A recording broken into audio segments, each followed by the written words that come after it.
el peacemaking era tratar de que las fuerzas de Naciones Unidas, que se llaman los cascos azules, eliminaran o diezmaran a los actores que estaban generando los conflictos, los pequeños conflictos. Entonces, ese proceso de desmonte de las estructuras de guerra se llama peacemaking. O sea, el más importante es el de arriba, ya vamos a ver. Y el peacekeeping está relacionado con el mantenimiento de la paz, pero en unos niveles de carácter socioeconómico.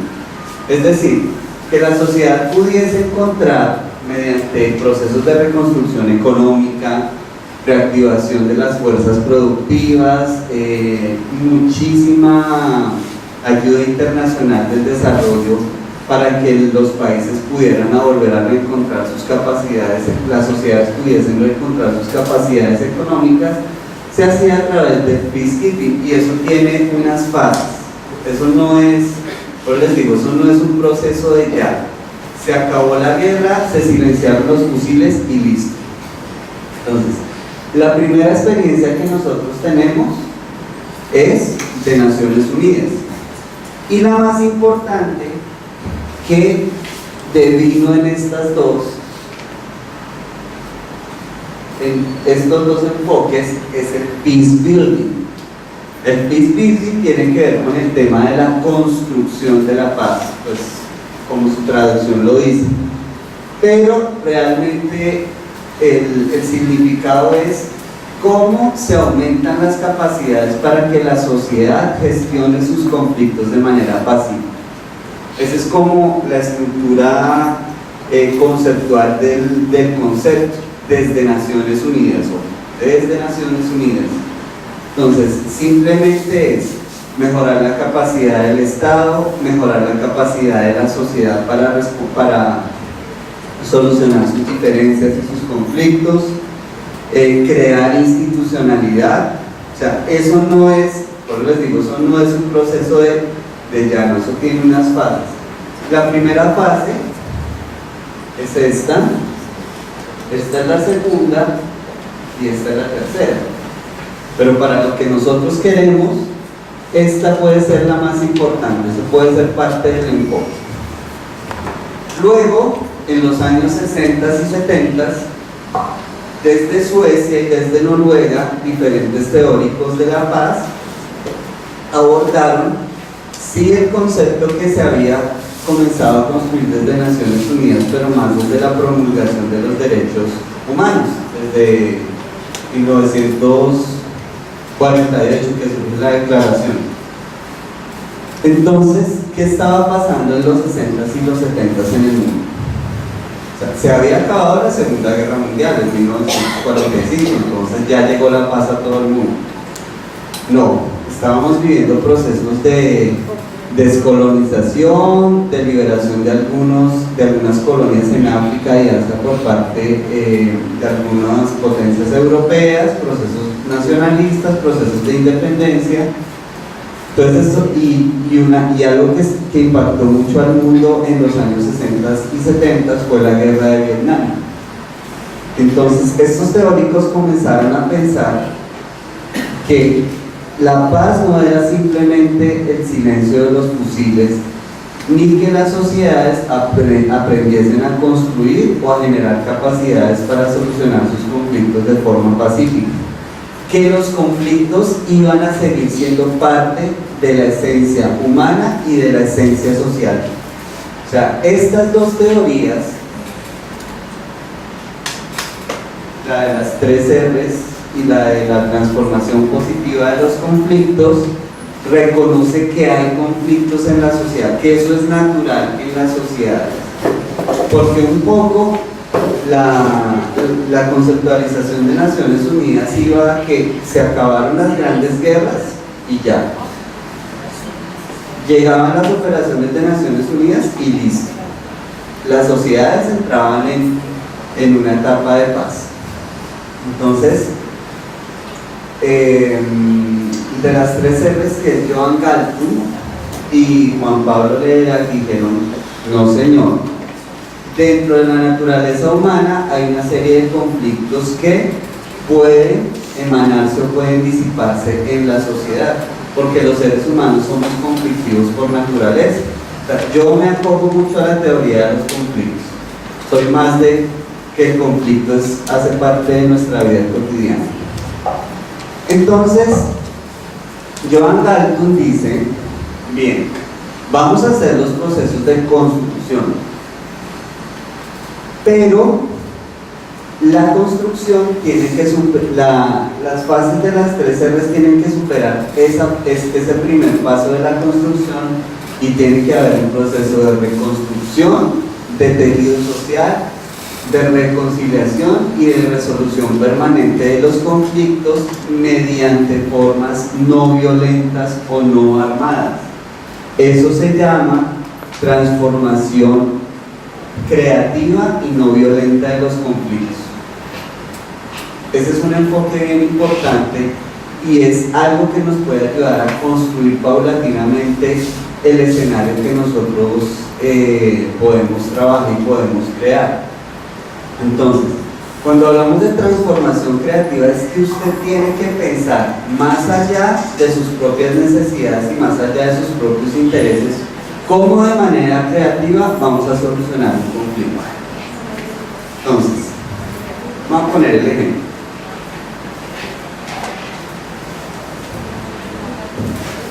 Queda decomisado el celular. Queda decomisada la tabla. Tiene que escribir en negro, no en azul. Me molesta su voz. Eso es que eso es un conflicto, ¿cierto? O sea, yo estoy, por mi percepción, por mis visiones sobre un celular, sobre su presencia, sobre un color, estoy generando un escenario de conflictividad. Entonces, ¿cómo solucionarías tú eso, hermano? ¿Cómo solucionarías? Yo pienso que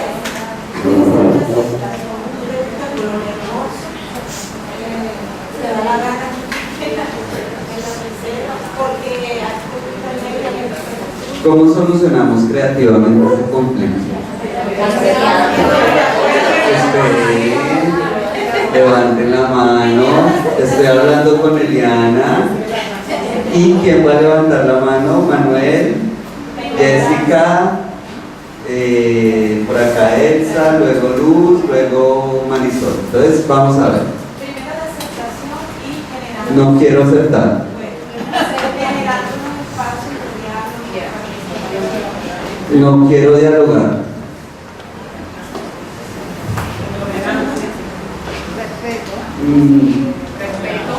Vayan pensando, eso es creatividad para solucionar un conflicto. ¿A quién le di primero la palabra? A Manuel.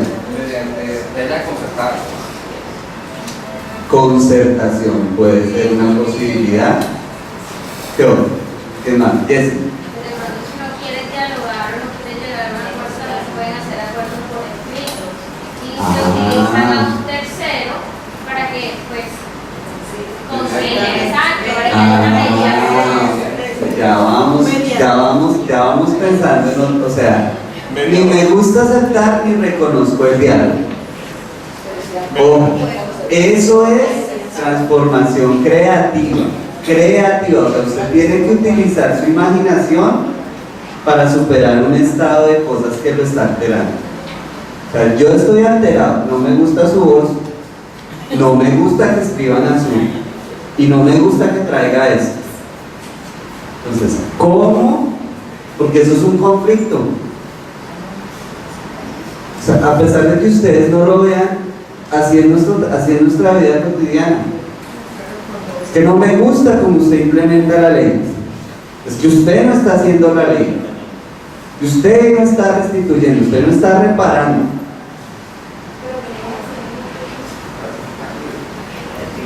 Bueno, iba con Jessica, Elsa, por acá Marisol, y quién más me levantó la mano, y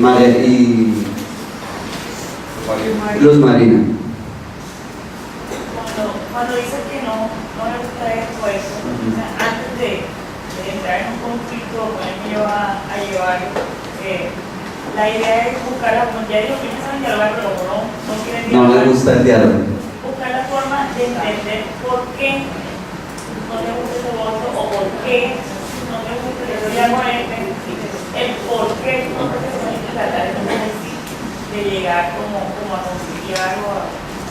Ya tenemos creación de consensos, ya tenemos mediación e intervención de otro actor, un mediador, ya tenemos, quiero entender por qué tiene esa actitud. Marisol. Iba en torno a eso, el indagar cuáles son las razones de por qué asume esa actitud. O sea, no entiendo, lo primero es cómo entender el por qué asume esa actitud para saber hasta qué punto uno puede colaborar en este proceso o ser consciente de esas situaciones y conforme eso se hacen unos conceptos claros que le permitan a uno llegar a un acuerdo. Entonces, antes de darle la palabra al juez, quiero, esto es de Galton, es que se me olvidó poner ahí de otro. Bueno, pues. Un dato curioso, puede ser que tenga la razón. Imaginemos el caso de la prueba de ICE, que es apenas lápiz número 2 mirado y siempre tiene la razón. Puede ser un caso que tenga la razón. Hipotéticamente. Pero resulta que esto que les estoy mencionando tienen que pensarlo. Hicimos el ejemplo para 2 personas. Perdonarán mi futuro, pero no tuve muchas capacidades en mi escuela, en mi primaria. Entre 2 personas. Piensen que ese conflicto a escala. Piensen cómo creativamente usted puede resolver un conflicto en su organización de víctimas. Piense cómo creativamente, esto es una manera, cómo creativamente puedo solucionar un problema en mi oficina con mis colegas, o con los colegas de otras entidades, o con mi familia. Nosotros nos quedamos corticos para pensar soluciones en nuestro propio entorno. Corticos. Somos muy buenos en el trabajo, somos excelentes, somos muy buenos en la academia, pero no somos tan buenos cuando nuestro hijo nos dice eso, es que no quiero sopa. Pero hijo, pero es que usted no es que no me da la gana. Bueno, no sé si le dirá eso. A mí me llega a decir el mío si le volteo más cara, pero miren esa reacción, ¿sí ven? ¿Ven? Eso. Las mujeres, la interacción entre hombres y mujeres, o sea, ese nivel de conflictos es lo que necesita, según Joan Galton, es un enfoque, la transformación creativa y no violenta. Rocío. Hay una técnica en ese tipo de situaciones, que es poner a la persona en los zapatos de otro, que da excelente resultado. En una situación que no haya arreglo, a veces cuando se le plantea a la persona, diga que, imaginemos hipotéticamente que esta situación está tuya, o sea, el conflicto que él está creando, hay que ponerlo a que él mismo lo solucione. ¿Cómo lo solucionaría? ¿Qué alternativas da? Y a la otra persona, hipotéticamente, a que cree ella el problema y que entre los dos lo solucionen, a que lleven una agenda, den alternativas. Por eso cuando se están implementando esos mecanismos de solución de conflictos en las salas de conciliación, los abogados tratamos de sustraernos al conflicto y que sean las partes las que lo solucionen, que no sean ellos como terceras personas quienes solucionen, sino directamente las personas involucradas en el conflicto. Porque cuando no se ha tenido en cuenta a estas personas, las soluciones no han sido reales y no han sido profundas. Pero eso para el día a día. Acuérdense que aquí estamos tratando de pensar, claro, cómo realmente comienzo a crear esto. Que miren, para que lo piensen muy bien. A mí cuando me ofrezcan un cargo público yo lo voy a pensar muchísimo. Eso es para personas, yo los admiro muchísimo porque es de un perrenque enorme. Miren lo que dice la búsqueda de la reconciliación al final. Mediante reconstrucción, de tal forma que se fortalezcan las relaciones de confianza entre las comunidades y el Estado y estas con el Estado. Ahí está una de las claves de los enfoques. O sea, los enfoques nos tienen que ayudar un poco a pensar, a restablecer escenarios que han sido rotos y que han sido afectados por el tema del conflicto. Es vital que, ya te doy la palabra, es vital que nos pensemos un poco el tema de cómo se recupera la confianza. ¿Cómo recuperar la confianza? Porque la confianza fue afectada, fue sustraída, no existe por temas de conflicto. Miremos, por aquí me levantó la mano Cindy, por aquí me levantó la mano Tatiana. Claro. Pues yo pienso, o sea, algo que aplico en mi vida y es que uno debe entender al ser como en su dimensión, o sea, no es solamente Juan, que yo lo veo como coordinador de Portugal, sino entender más allá, o sea, digamos, su entorno, hacer un análisis de esa persona, igual cuando llega, por ejemplo, en el caso de nosotros, en mi caso, que llega una víctima a hablar conmigo, yo tengo que comenzar a mirar, o sea, desde qué perspectiva está asumiendo esa persona la relación que se pueda entablar y cuál es su condición actual. Me refiero a su condición social, cultural, todos esos aspectos influyen para uno lograr entender las situaciones de conflicto que se presentan con los seres humanos que están en nuestro entorno, no solo con las víctimas, con los compañeros de trabajo, con los compañeros con los que uno. Ahí uno logra, cuando uno entiende el ser en su dimensión, pienso que uno se pone en los zapatos de esa persona y es más fácil conciliar ciertas cosas, o sea, entendiéndonos como seres con conceptos y con visiones del mundo totalmente diferentes, de acuerdo a la situación que hemos vivido. Sí, eso es fundamental. Ya voy a pasar a la otra, pero le vamos a dar la palabra a Tatiana. Siempre que hay conflicto hay una situación de interés. Mi interés siempre va a estar en contradicción.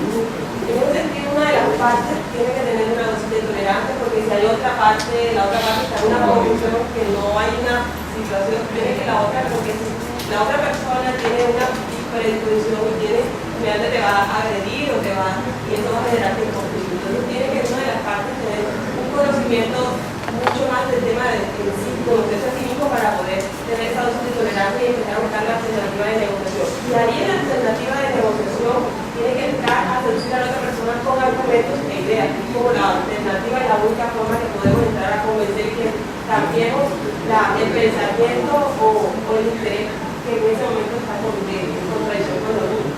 Ahí hablaste de una palabra clave que es la seducción. O sea, de alguna u otra manera uno realiza con estos temas, realiza procesos de acercamiento y de que la gente se acerque más a mis intereses y a mis ideas.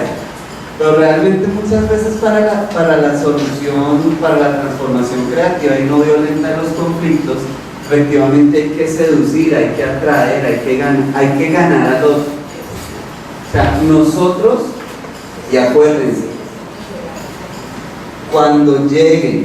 cuando bajen 1000 guerrilleros de las FARC que están en el nudo de Paramillo, esos son datos que nos ha dado la brigada, y que seguramente van a bajar, muchos de ellos van a venir acá a Montería, a Tierra Alta, a Caucasia, a Puerto Libertador, a Ure, a toda esta zona, a Valencia.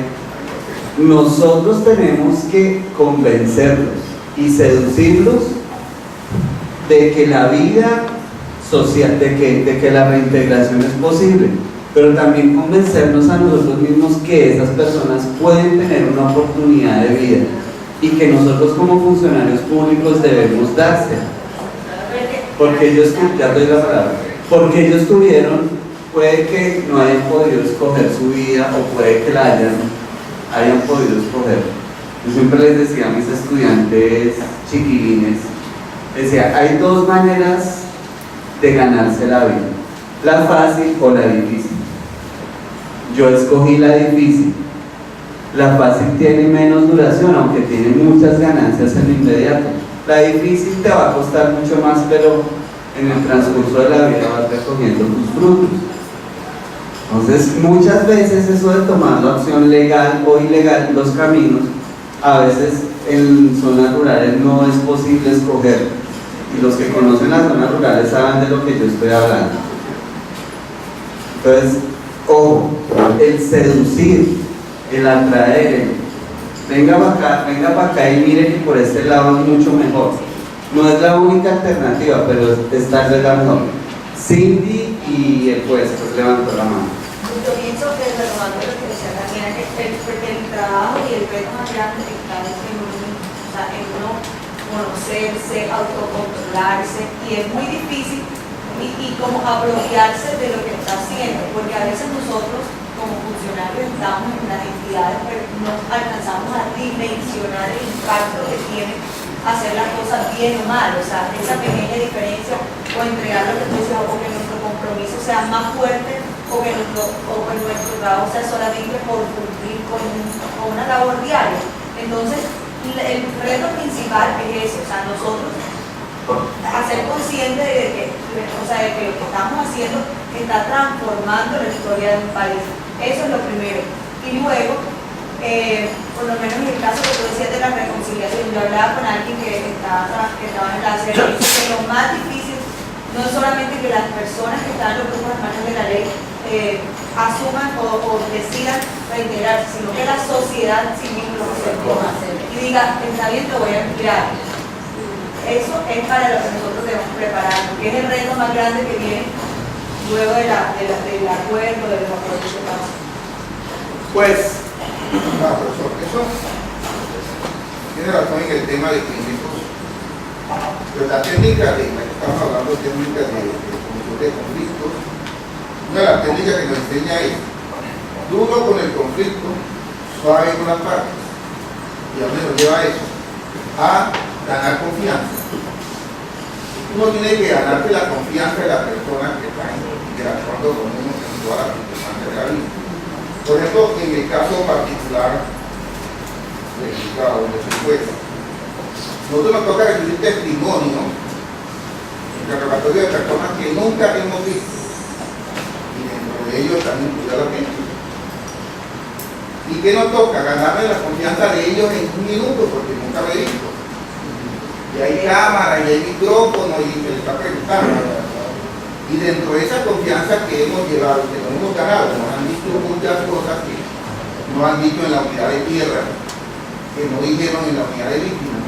Y allí, en el juzgado, en 30 o una hora hemos tenido la oportunidad que nos cuenten cosas porque hemos entrado en confianza con ellos.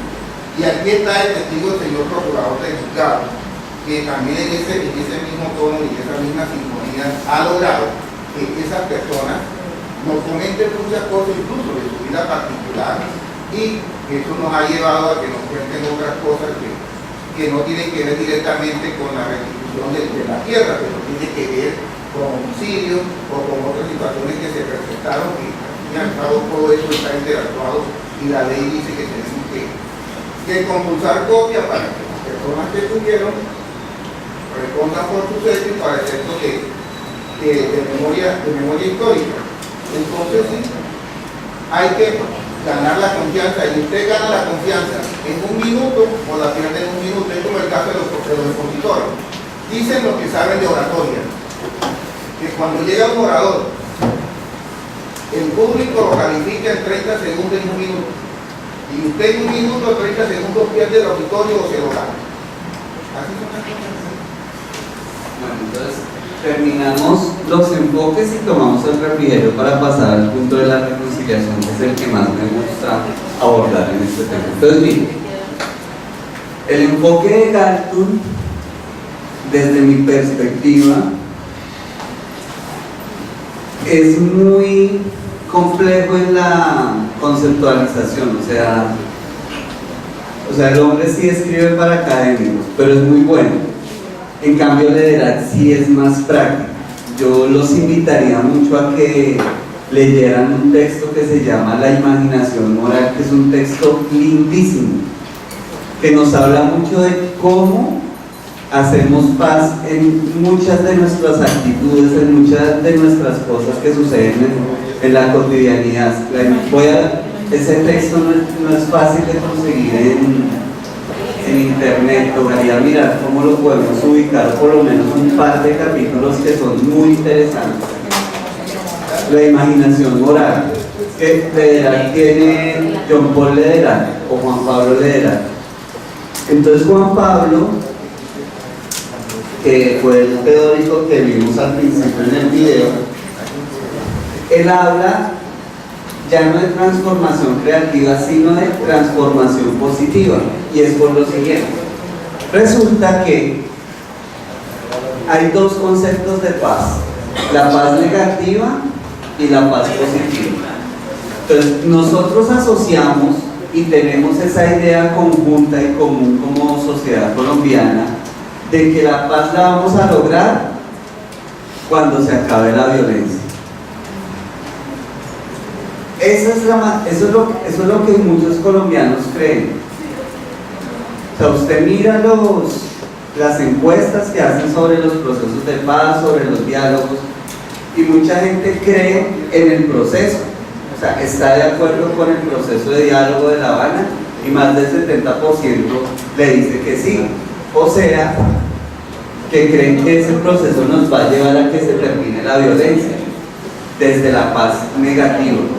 Pero cuando usted le pregunta a esa misma persona que si usted cree que los guerrilleros de verdad tienen voluntad de firmar la paz, le dicen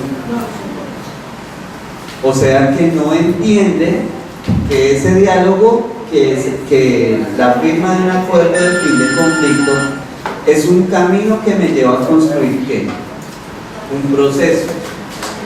De hecho, Juan Pablo Lederach lo define así como está establecido: proceso complejo, proceso social, dinámico, requiere un proceso, siempre, la palabra es un proceso de construcción que conlleva inversión y materiales, diseño arquitectónico, coordinación del trabajo, colocación de cimientos y trabajo de acabado, además de un mantenimiento continuo. Eso es crear la infraestructura. Entonces la paz positiva se ve más como un proceso que está en continua construcción, y eso es un valor que tiene la definición de Lederach, que siempre nos llama a pensarnos las cosas como procesos continuos, porque desafortunadamente los colombianos tenemos una visión muy cortoplacista de las cosas, de las realidades, de las leyes, de las situaciones, incluso de nuestra propia vida. Es que de pronto hoy salgo y de pronto me pasa algo. Va y mire en Bogotá, sobre todo en las grandes capitales, la gente cómo está de prevenida frente a su propia vida y frente a la vida urbana. Haga el ejercicio, haga el experimento y verá, usted se da cuenta.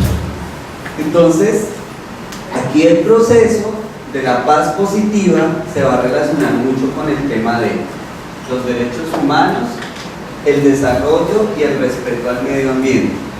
Eso es lo que realmente conlleva a pensar y a que dinamicemos un concepto y una visión de paz más allá de la ausencia de violencia y del silenciamiento de los fusiles. O sea, cuando yo les hablo de los derechos humanos, es que usted se ponga las gafas, se ponga la vestimenta de los derechos humanos. Para eso nos sirve el enfoque basado en derechos humanos. No es que yo sepa cuántos derechos humanos hay. Entonces yo les digo, aquí en el país muchísima gente sabe de derechos humanos y de paz. Vaya y usted dígales qué significa implementar ese enfoque en su vida. Ahorita vamos a conversar de eso. Entonces vamos a reflejar una visión y nuestra capacidad de integrar otros elementos al enfoque y a las maneras como estamos pensando la reconciliación. Entonces les vamos a pedir el favor, a partir de que analicemos como diferentes videos, diferentes materiales, quiero que miremos un poco el tema de los derechos humanos. Esto es muy cortico, no sé si ya lo vieron, pero pues es muy conocido, es para que lo tengamos en cuenta. Human rights and, geez, that's a good question. Human rights? Wow. I don't even know how to give that definition. I would probably have to do a little bit of homework or something. Yeah, any right, any, just as a normal, human entity. The rights that humans have. So all days. Que tú le puedes preguntar a 20 personas y te van a dar 20 diferentes opiniones. We just take it for granted that they're there, but we don't even consider what they are.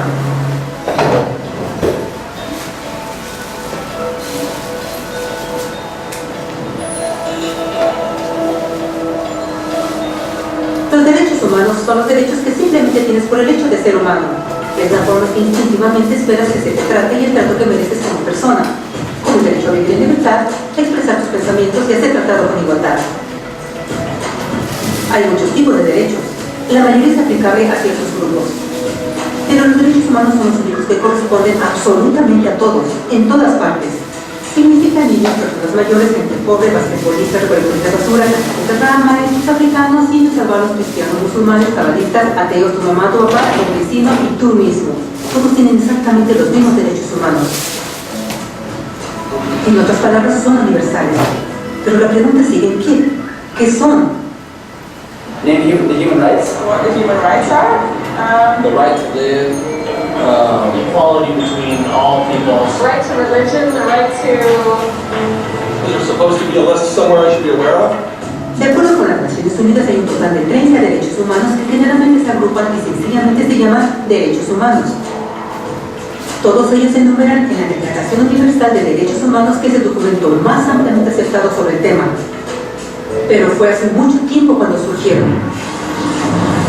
Al principio no había derechos humanos. Si estabas con el grupo correcto, estabas seguro. Si no, bueno, no estabas. Pero entonces un personaje llamado Ciro el Grande decidió cambiar todo eso. Después de conquistar Babilonia, hizo algo completamente revolucionario.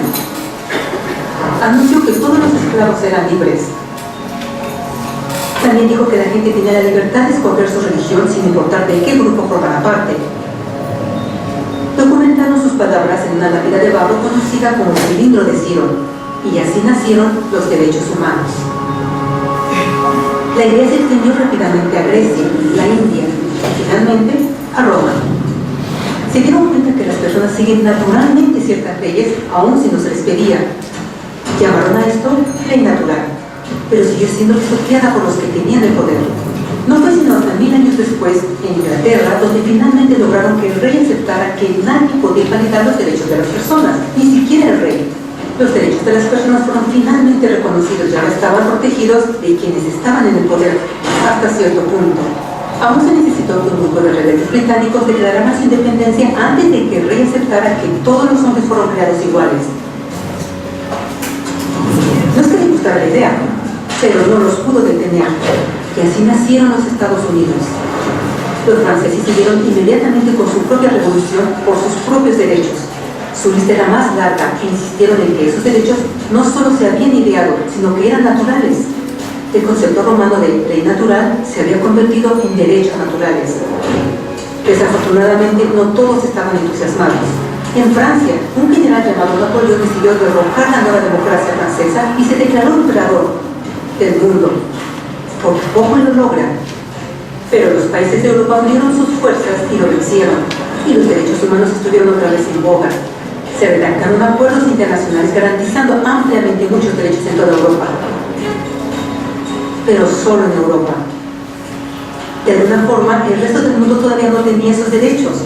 Por el contrario, esos países fueron invadidos, conquistados y construidos por los enormes imperios europeos. Pero entonces un joven abogado hindú decidió que era suficiente.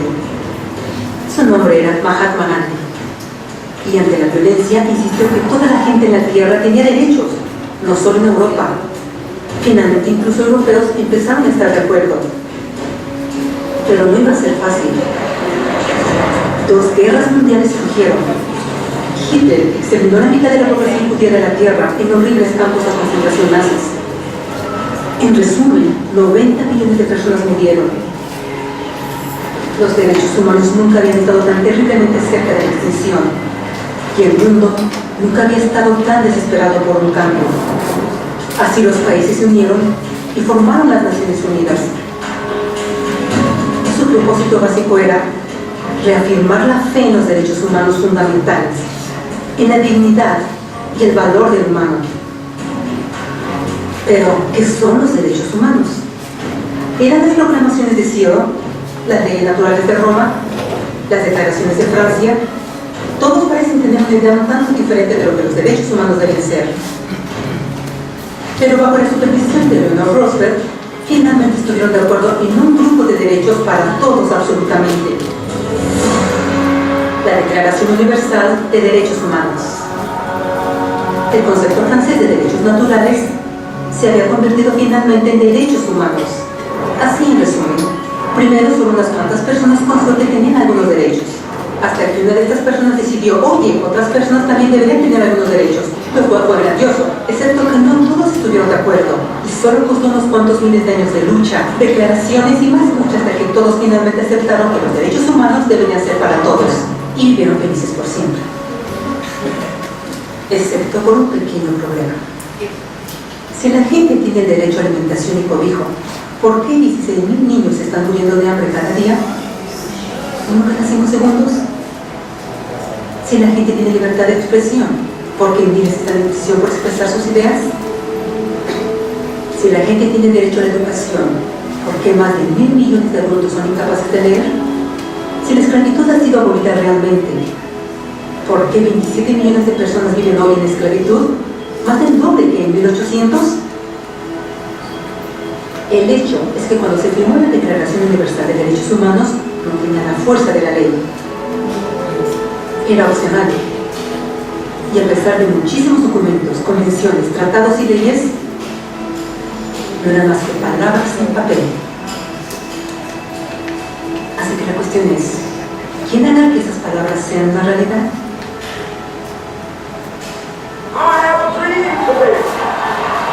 Cuando el Dr. King marchó a favor de la igualdad racial, estaba marchando por los derechos que habían sido garantizados por las Naciones Unidas desde hacía casi 2 décadas. Pero de todas maneras, él marchó. Cuando Nelson Mandela defendió la justicia social en los años 90, su país había acordado ya abolir tal discriminación de casi 40 años. Pero de todas maneras él luchó. Esos que luchan hoy contra la tortura, pobreza y discriminación no son gigantes o superhéroes.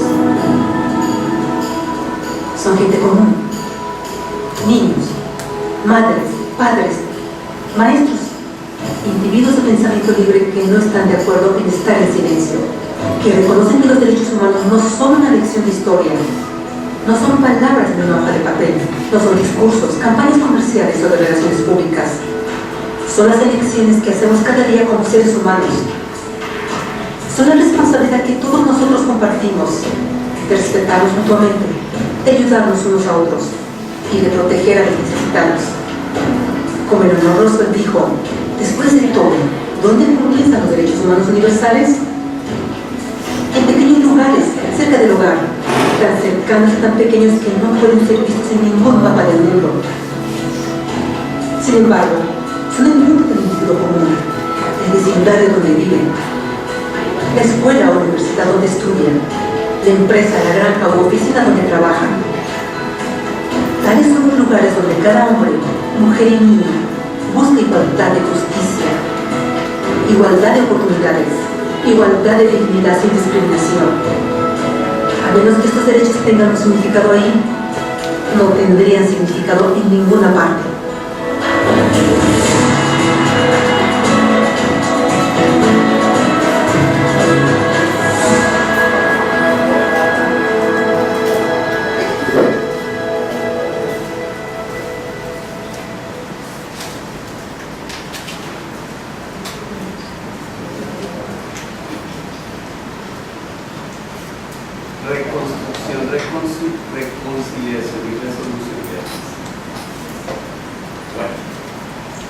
tema,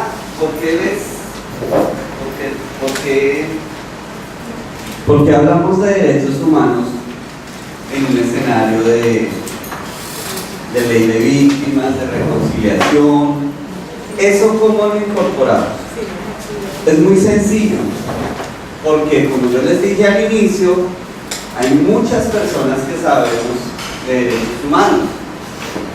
Usted le dice, venga, dígame 6 derechos humanos, hasta los niños ahora le dicen, es que usted no está violentando mis derechos, es que, bueno, entonces uno le dice a los pelados, bueno, está bien. Entonces yo vengo con las preguntas, y ahí es cuando uno comienza a hacer los desaprendizajes y a reaprender muchas conductas. Este tema de los derechos humanos lo quiero, antes de pasar al tema de la reconciliación, lo quiero abordar en un asunto que se llama EBDH, el enfoque basado en derechos humanos. Tiene mucho que ver con eso, y ya les voy a comentar por qué. El EBDH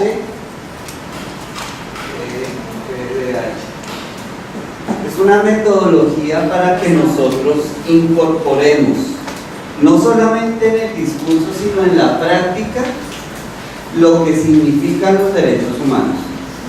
Les voy a poner un ejemplo clásico.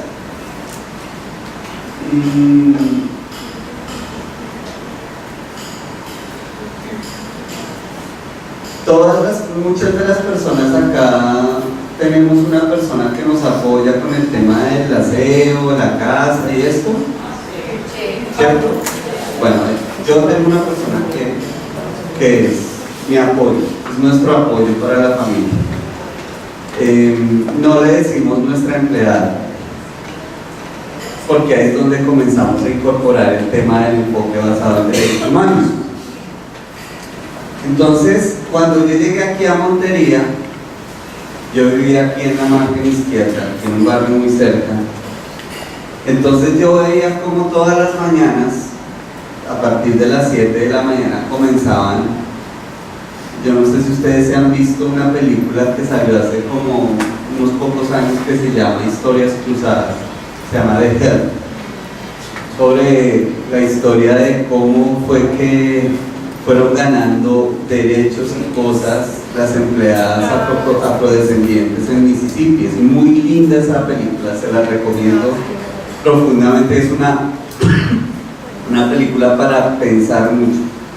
Entonces yo veía cómo a partir de las 7 de la mañana llegaban las señoras del Dorado, las empleadas que viven en el Dorado, y comenzaban a llegar y pasaban por una calle ahí, así yo veía pasar. En ese momento no tenía persona de apoyo. Pues ya cuando nos fuimos viendo a gatas en cuanto a tiempo, yo sé hacer aseo, yo sé lavar la ropa, yo sé planchar, yo sé cocinar, yo sé limpiar mi casa. O sea, afortunadamente tuve una mamá que es profesional en ese campo y me enseñó cómo debía hacerlo para que yo pudiese sobrevivir, para que no tuviera que depender de alguien. Pues yo sé limpiar los baños, yo sé limpiar el polvo, yo sé planchar, yo sé cocinar. Eso tiene unas técnicas que uno dice, eso no es para todo el mundo. Entonces yo decía, no, ya no alcanzamos, nos toca contratar a alguien. Cuando yo pregunto cuánto cuesta el servicio doméstico, pues, oh sorpresa, no, es que aquí les pagamos a las empleadas 150,000 pesos. Y yo, ¿cómo así? ¿Cuánto tiempo? Me imagino que vendrá por 2 o 3 días a la semana. No, todos los días de lunes a sábado es de 8 a 12 del día, 1 de la tarde. Yo decía, bueno, pues tan económico, pues venga. Entonces yo me fui dando cuenta que eso era una práctica en todas las sociedades. Entonces yo decía, yo pensaba en esto de los derechos humanos y pensaba en lo que decía en el video, es dónde comienzan realmente los derechos de las personas. Entonces yo dije, no, yo no le voy a pagar eso, yo le voy a pagar más a la señora. Y yo le pagaba porque fuera de lunes a viernes. ni siquiera los sábados. Y comencé a pagarle más. Entonces mis vecinos se enteraron y me comenzaron a decir, ¿usted qué le está pasando? Es que usted le paga más a su empleada. Porque yo digo, pues porque eso es lo que se merece más. Se merece más. Entonces la señora se aterraba y a otras cosas de derechos humanos. Estoy hablando de cosas del común. Entonces yo le decía, se llama Clary, ven a comer con nosotros, siéntate en nuestra mesa. No, yo como aquí en la cocina. Yo le dije, no, usted se sienta con nosotros porque usted es parte de esta familia. Entonces, y mis vecinos me seguían reclamando que por qué le pagaba más. Entonces yo le dije, puedes venir los sábados, yo te pago más, no importa. Y le pagamos. Entonces cuando uno se va dando cuenta de que el enfoque basado en derechos humanos no es que tú te sepas el discurso o no, es que su merced se ponga las gafas. O sea, puede haber todo a partir de materializar y de transversalizar este tema en su vida. Entonces, por ejemplo, respetar. Ahí es donde viene la historia del fútbol. Yo detesto profundamente al Atlético Nacional, profundamente. Profundamente. No me gusta. No me gusta, no. O sea, no me gusta ese verde. Tengo derecho a hacerlo porque pues... Y me encanta Millonarios. Amo el equipo de mi ciudad, le hago barra, fuerza y todo.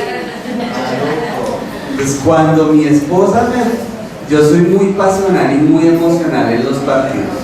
O sea, yo me considero. Entonces cuando mi esposa cuando comenzó a escuchar de que yo hablaba del EBDH, entonces me decía, porque es que yo grito y me emociono y todo, y insultaba. Entonces ella muy sabia me decía, oiga viejo, ¿y usted por qué insulta al otro equipo? Y porque no me gusta, porque los detesto. ¿Y dónde está su famoso enfoque basado en derechos humanos? Entonces, les cuento esto anecdóticamente porque son cosas y prácticas que nosotros hacemos y repetimos y no nos damos cuenta, compañeros y compañeras. Ahí es donde vamos a entrar al tema de la reconciliación. O sea, el enfoque es un mecanismo. Y cuando yo he hablado con funcionarios públicos, les he dicho mucho que tanta capacidad tienen, porque el EBDH es una metodología ¿para qué? Para generar capacidades, de que usted tenga una visión y una mirada integral de la sociedad con los derechos humanos. Eso es el enfoque basado en derechos humanos. Lo que pasa es que tiene unos indicadores, tiene un sistema de construcción de indicadores que es un asunto ya más complejo, que ojalá lo pudiésemos ver en otro escenario, pero para su vida cotidiana es que se ponga ese traje y lo diga. ¿Quién me decía algo de que va a Liliana? Creo que decía el tema de que uno en serio es muy intolerante y le caen mal muchas cosas y así es como comenzamos a dañar nuestra práctica entre colegas, entre funcionarios. Tú me miraste mal, es que no me caes bien, es que tú hablas mucho, es que no te soporto, es que eres insoportable, o sea, ese tipo de cosas. El EBDH sirve para irnos despojando, porque eso es un reaprendizaje. Yo les digo, lo del fútbol, eso fue una cosa de años. Ahora soy tolerante frente a ese equipo, frente a su hinchada, además, frente a muchas cosas que no me gustan, pero pues hacen parte de la sociedad, son otros actores, les he dado el reconocimiento que se merecen. Y eso es una de las cosas con las que arrancamos con el tema de la reconciliación. ¿Se acuerdan cuando yo les regalé esta manillita? ¿Algunos la tienen todavía, la conservan? No estuvieron, yo regalé muchas. Dice, ¿cómo dice Jennifer? La paz empieza reconociéndonos y reconciliándonos. Esa es la frase del padre Leonidas Moreno. Y eso es sobre lo que quiero que comencemos. La reconciliación, y por qué necesitamos la reconciliación, es básicamente por un tema de construcción social del tejido colombiano, del tejido social que ha sido roto por la violencia. Entonces, miremos la reconciliación en diferentes momentos y en diferentes escenarios. Primero, la reconciliación como un espacio social de encuentro. Uno, porque ese espacio hay que crearlo. O sea, es donde nos juntamos, tú y yo, a conversar, a charlar. ¿Cómo te fue, Marla? ¿Qué ha pasado? ¿Cómo va tu vida?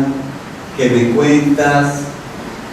Pero es un escenario que, trascendiendo a lo que nosotros pensamos, es un escenario para que nosotros, todas estas personas que hacemos parte de este diplomado, juntemos sujetos, juntemos cosas, juntemos ideas para alcanzar ese propósito. Es para eso que se necesita construir ese espacio. O sea, no hablo de un espacio físico, o sea, sí este espacio, hablo de un espacio que trascienda lo físico, un espacio de encuentro, o sea, ese lugar de encuentro donde tú y yo, a pesar de que pensemos diferente, podemos hacer cosas conjuntamente, articuladamente. Esa es la invitación que yo les hago, a que pensemos el espacio para lograr la articulación. Eso, o sea, todos estos propósitos de los que nos habló Juan Pablo al inicio del video, es aquí donde nos empezamos a construir y a pensar el asunto. Porque yo critico mucho el tema de la ley de víctimas en ese aspecto? Y es porque no ha generado, o sea, sí generó las cosas normativamente, pero creo que eso hay que generar una serie de capacidades en las personas, en los funcionarios, en las entidades, para que se digan, oiga, venga, encontrémonos y pensémonos el asunto. Yo pregunto una cosa, aparte de los escenarios institucionales creados por la ley, hay otros escenarios donde, por ejemplo, oiga, ¿por qué no hacemos una jornada como de integración de todos los que trabajamos en esto de la ley en algún momento, de integrarnos, de por lo menos saber cómo se llama, qué sientes?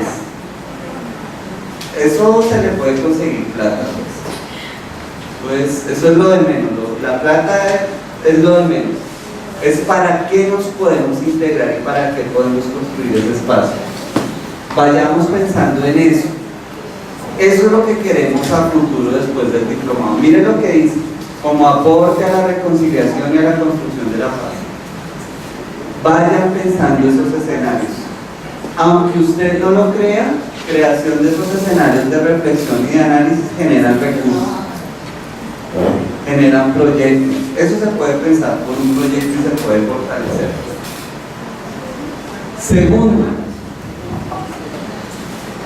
el deseo de comenzar a reconocer que estamos mal. Estamos mal como sociedad. Muy mal como sociedad. Cuando nosotros le damos más importancia al fútbol, a cosas que no son... Pues cuando yo digo que a mí me gusta mucho el fútbol y soy un fanático y un apasionado, es porque yo lo vivo personalmente, pero en el momento en que es. Ya después el fútbol para mí deja de ser importante. Es realmente comenzar a reconocer que sí hay cosas que están mal en esta sociedad. Y, ojo, hay dos niveles de reconocimiento de ese estado de cosas que no están bien. Uno, el tema como sociedad, es decir, el tema colectivo, y el tema individual. Ustedes se han puesto a pensar no solamente con las víctimas de todos los males que han sufrido, sino también de lo mal que usted está por lo que hace. O sea, no se trata un poco de pensar y decir que estamos haciendo mal las cosas, no es. Usted tiene heridas que están ahí. A mí me dolió profundamente cuando leí el relato de las violaciones y crímenes de violencia sexual que hicieron en un corregimiento, en el Tigre, en el Putumayo. Eso para mí ha sido doloroso. Y las formas como hicieron en las masacres en Macayeco, en el Salado, de la manera, eso es una cosa que a mí me duele, es un mal que tengo acá. Pero que en la medida en que avancemos hacia la reconciliación podemos superar ese estado de cosas malas que tenemos nosotros. Yo creo que sí, como nosotros creo que todos somos sensibles al tema, a uno le duele cuando le cuentan esas atrocidades. A mí me duele mucho. O sea, doler es que como que tu cuerpo no está bien, te pesa más el alma, o sea, eso es una cosa tremenda. Yo no he sido víctima, les cuento, no sé qué significa ser víctima, pero sí entendería y sí me sentiría muy mal porque en cierta medida yo no he sido corresponsable en cómo ayudar a superar ese tema. Esa es la corresponsabilidad que nos pide la ley como sociedad civil. O sea, que a uno le duela, o sea, que no permita en ningún momento que eso se vuelva a repetir, pero sobre todo no permita que eso se niegue y que deje de existir, como lo han querido hacer muchos sectores políticos de la sociedad colombiana, en borrón y cuenta nueva. Eso no se puede permitir. O sea, nuestra historia, nuestro dolor y nuestra violencia la tenemos que comenzar a digerir paulatinamente. Para eso es que necesitamos avanzar hacia la reconciliación, superar todas esas heridas psicológicas que está dejando la guerra, que las está dejando porque aún permanecemos en guerra. O la necesidad de aceptar y que estemos juntos. Yo les digo una cosa, aquí en Córdoba hay muchas resistencias de parte de muchos sectores, sobre todo los que trabajamos en estos escenarios, hacia los ganaderos, hacia los sectores del poder, que están muy representados en ese gremio. Pero en algún momento tenemos que decirles a ellos que tenemos que comenzar a estar y a construir juntos esto. Lo mismo con los guerrilleros que vienen, y tenemos que comenzar a decirle a la gente que tenemos que aceptarlos porque son colombianos. Así como hemos avanzado mucho en el reconocimiento y en la aceptación de las víctimas, porque lo de las víctimas no es de ahorita.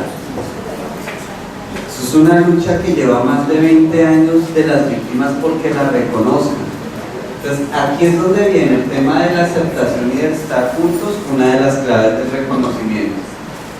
Todo el tema de reestructuración, restitución y reparación, la interdependencia y la seguridad. O sea, la reconciliación dentro de ese escenario de encuentro es clave, que se genere seguridad. Pero no seguridad de que yo tenga un policía al lado para que yo me sienta seguro. No. Es que la seguridad me la emana lo que yo veo y lo que yo veo alrededor de la sociedad. Es decir, una sociedad en paz, una sociedad que puede superar sus conflictos de una manera distinta, de una manera no violenta, de una manera transformadora. Hacia allá es donde va el tema de seguridad humana. Seguridad humana no es que usted se ponga, no es que usted tenga un policía al lado, no es que usted tenga todo el ejército y toda la fuerza pública al lado, no, eso no es seguridad. Eso no significa seguridad. No, la seguridad humana es que primero usted tenga garantizados sus derechos, que usted cumpla con sus deberes, y que haya un espacio colectivo en el cual usted se sienta tranquilo y cómodo. Eso es seguridad humana. Eso es. ¿Quién me preguntó? ¿Alguien iba a levantar la mano? Pues. Hay otra cosa que también a uno aparentemente no encaja. En seguridad hay más también que los almacenes tienen más vigilantes que personas que están comprando. ¿Por qué? Porque ellos consideran que las ciudades están llenas de cámaras. Última vez que fuimos a un hotel de Bogotá, en la única parte que no tenía cámara era en el baño. Entraba y esas cámaras lo seguían hasta que entraba a la puerta. Que uno se entiende seguro, no, un tema grabado en todo momento. ¿Sí? ¿Cómo va a estar seguro uno ahí? Peor todavía. Pero eso es una cosa que se va construyendo en el andar, es decir, es que aquí desafortunadamente le hemos echado la culpa de todo y eso ha sido como también culpa de nosotros mismos en aceptar las mentiras. No es que no sea cierto, que la culpa de todo es de las FARC. Pues claro que ellos tienen responsabilidad en el tema de la violencia, pero la violencia colombiana es un asunto más estructural, más allá del conflicto armado. Tiene que ver con asuntos de desigualdad, redistribución de riqueza, de exclusión social en muchos sectores y en muchos territorios.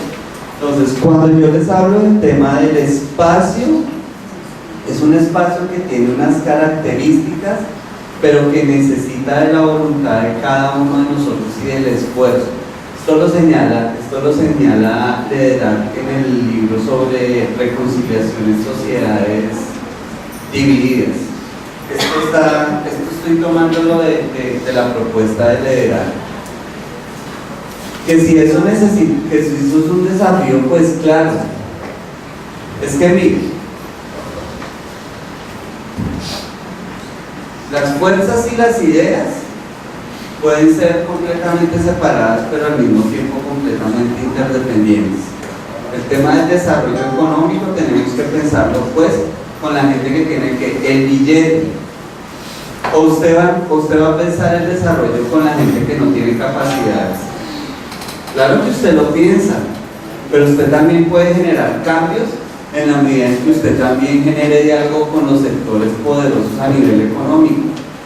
Es que ahí es donde viene la transformación. Ustedes me van a decir, usted sí es muy soñador y muy utópico. Pues obviamente no es que yo me sueñe un país distinto. Entonces si uno no habla con los que tienen el billete, pues ¿usted qué reconciliación va a lograr? Por eso, ahora que estamos con el programa, yo estoy haciendo acercamientos con los ganaderos del departamento, porque es que es con ellos. O sea, ¿con quién se va a hacer la restitución? ¿Solo con los campesinos y con las víctimas? ¿O también con las personas que pudieron generar procesos de despojo de tierra? Es que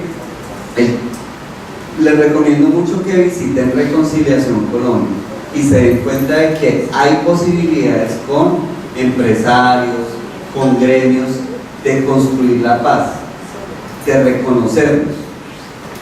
Yo sé que a muchas personas les genera resistencia eso de que, no, pero yo que voy a hablar con mi victimario, hombre, eso hay que hacer, compañeros.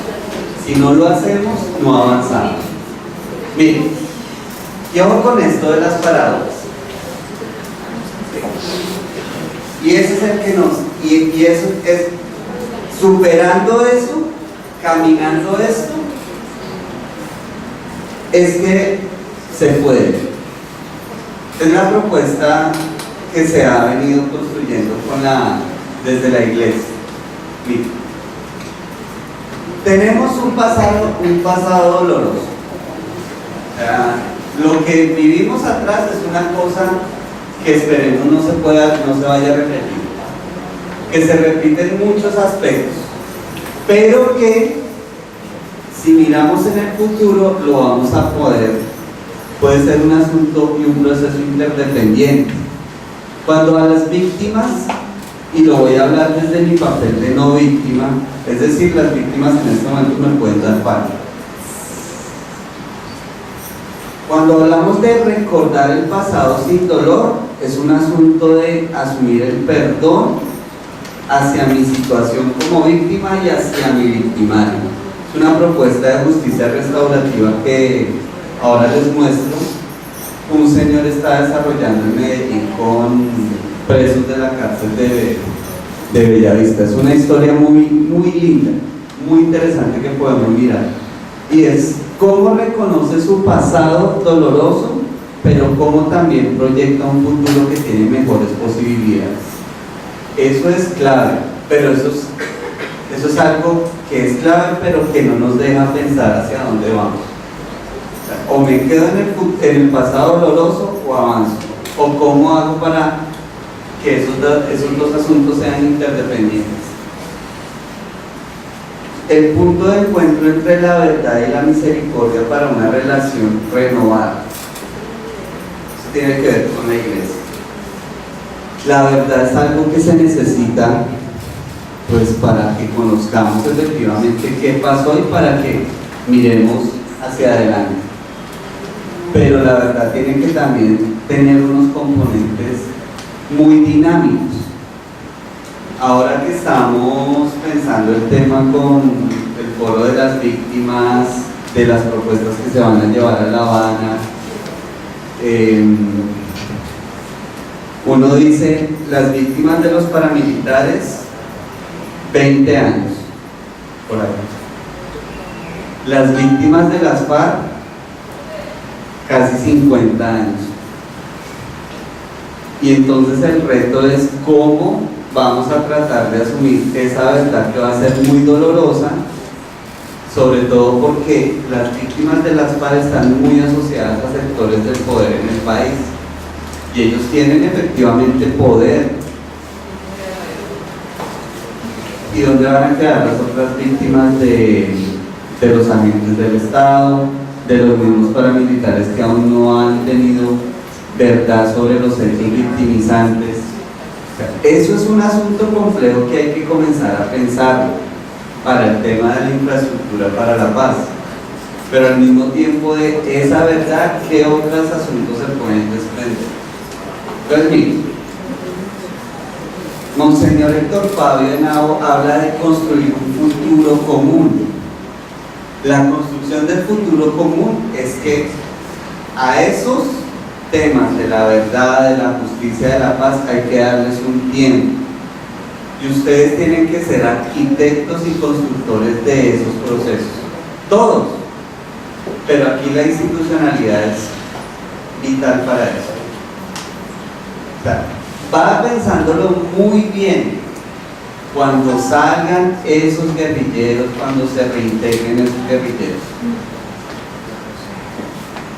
vaya pensándolo muy bien. Incluso un artículo de Marta Ruiz que se lo recomiendo de esta semana, habla sobre el tema de la guerra como vida, como un asunto de vida, y dice, el proceso con el ELN es más difícil que el de las FARC.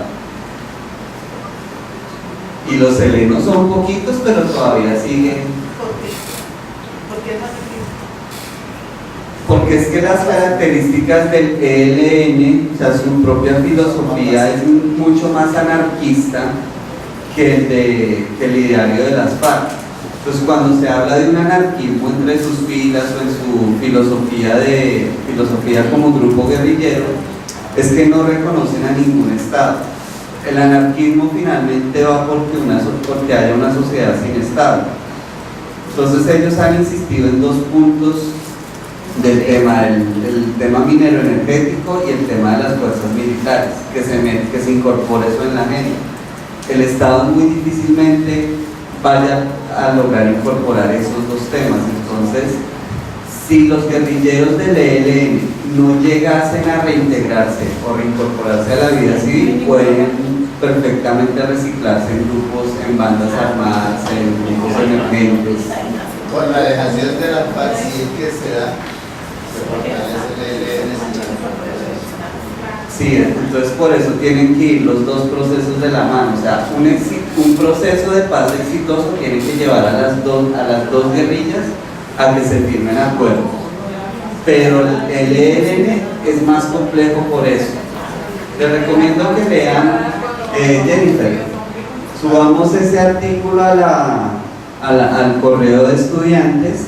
Búscate el último artículo de Marta Ruiz en semana.com, que dice la guerra como opción de vida. Es muy interesante eso porque uno dice, si ya firman este año un acuerdo con las FARC, entonces, ¿y el ELN qué? ¿Dónde va a quedar? Eso, pero es para que vayamos pensando que estructuralmente unas decisiones que se están tomando en otros escenarios, nosotros tenemos que estar listos como funcionarios y como representantes y líderes de víctimas y de restitución de tierras. Entonces,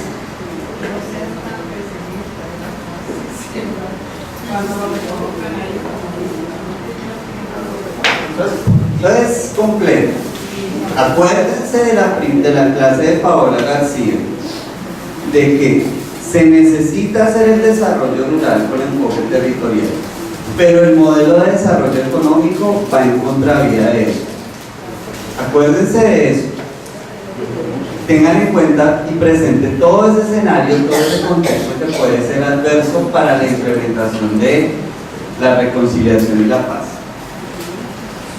Entonces, en una dimensión relacional, es decir, en cómo construimos las relaciones tú y yo, Manuel y el juez, Varinia y Jennifer, la unidad de víctimas con el juzgado, la unidad de tierras con la MAP, es decir, en la dimensión relacional se necesita pensar en qué es necesario, o más bien, que hay unas relaciones entre antagonistas que se deben construir. Por eso les hablo mucho desde lo que estamos haciendo en Cordupaz, convocando a diferentes sectores civilistas. Es que la construcción de la paz es un asunto de nosotros, no es un asunto de los actores armados. Por eso a mí me dicen desde Bogotá, oiga, pero usted cómo va a trabajar con los ganaderos, usted no sabe lo que es los ganaderos en Córdoba, el gremio, entonces ¿con quién más voy a hacer? ¿A quién le voy a proponer un desarrollo rural? Ellos tienen la tierra, ellos tienen el dinero. ¿A quién le voy a proponer? A los campesinos, claro que los quiero incluir, pero yo tengo que trabajar es con los empresarios. Uno tiene que ir superando esas visiones de que no puede, de que usted es mi enemigo acérrimo, yo trabajo contigo y no contigo, porque es que tú eres pro víctima y tú eres antivíctima. Yo recuerdo el año pasado cuando estuvo José Félix Laforín, estuvo en un evento que nosotros lo convocamos y el hombre decía unas cosas muy interesantes porque es donde uno mire la visión de los que tienen el poder en Colombia. Con ellos hay que hacer, con ellos hay que pensar la paz. Y si no lo hacemos, no lo vamos a hacer entre nosotros mismos.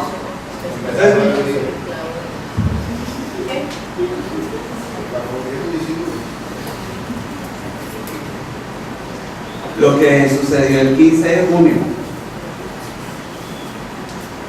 Yo voté porque creo en el proceso de paz.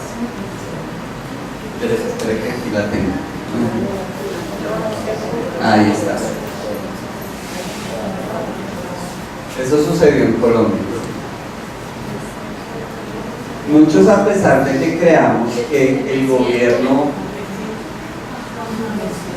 no representa unos intereses muy particulares, mucha gente votó por la paz, votamos.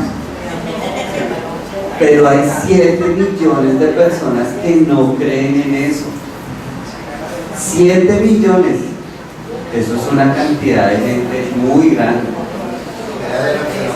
Fuera de los que no votaron, fuera de los 40 y tanto porcentaje de abstención, que no creen en eso. Ya les doy la palabra. Entonces, ojo con el tema de pensar el asunto con los antagonistas. Esto es construyendo con mis antagonistas. Claro, voy a volver un poco al tema del 3. Claro, siempre y cuando la transformación positiva de los conflictos, o sea, que haya capacidades para que nosotros podamos solucionar nuestros problemas sin darnos vale, sin utilizar la violencia. Para eso es que se quiere la paz. No es para nada más. Pues. Esos temas siempre se dice y no escucha, no, el país está dividido porque el otro le ganó al otro 10.000, 500 votos. Pero eso no es del todo cierto porque, como un ejemplo, en Estados Unidos, en una de las elecciones de Bush hijo, Al Gore, Ronaldo perdió por 4 veces por 537 votos, algo así, al final le recontó en Miami. ¿Y qué pasó? Nadie se le ocurrió decir que la sociedad de Estados Unidos estaba dividida porque la fracción de votos es muy pequeña porque se escogió al final uno de los que no quiere ir. Entonces no, esto no está dividido, el que ganó, simplemente ganó. Esa es la política y ese es el juego de la democracia es eso, el que gana pone los intereses, pero a diferencia de Colombia, en Estados Unidos no hay conflicto armado. Una diferencia que ojo, es importante describirla. Entonces miren, ese tema de las relaciones, ahí es clave.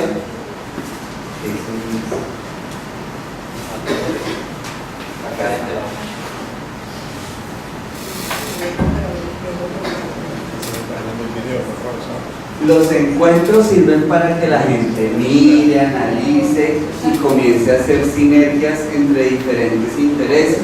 Eso es lo que hemos tratado de hacer en este diplomado.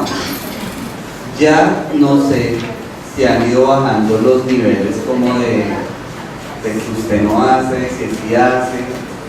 O sea, esos niveles no sé hasta qué punto se hayan disminuido, pero por lo menos ya se reconocen. O yo no sé si han mejorado las relaciones interinstitucionalmente.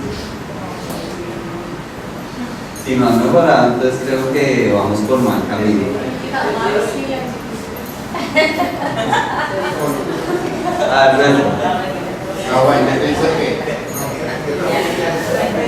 Escuchemos, por favor. Si quiere levantar la mano y hablar, bienvenido sea. Alberto, Álvaro, ¿tú? Yo pienso que este espacio es interesantísimo por diferentes aspectos. Primero, por el grupo que está conformado en diferentes estilos e instituciones, además de la participación de la vida. Segundo, porque de pronto la concepción que se tenía de parte y parte se ha ido enfocando en que es un compromiso de todos y para todos. Entonces, mirándolo bajo ese punto de vista, hay aquí algo que nosotros comentamos, algunos después de salir de acá, el fin de semana pasado, domingo, el sábado. De pronto la expositora sí es muy interesante, es muy preparada, pero algunas veces se confundió en el tema de tal manera que ella misma no supo expresar lo que vino a hacer. Entonces, en ese sentido, ha sido importante la conformación del grupo y repito, ahí hubo aceptación 100% porque nosotros, hablando como víctima, no hablando como el paquete, hemos mirado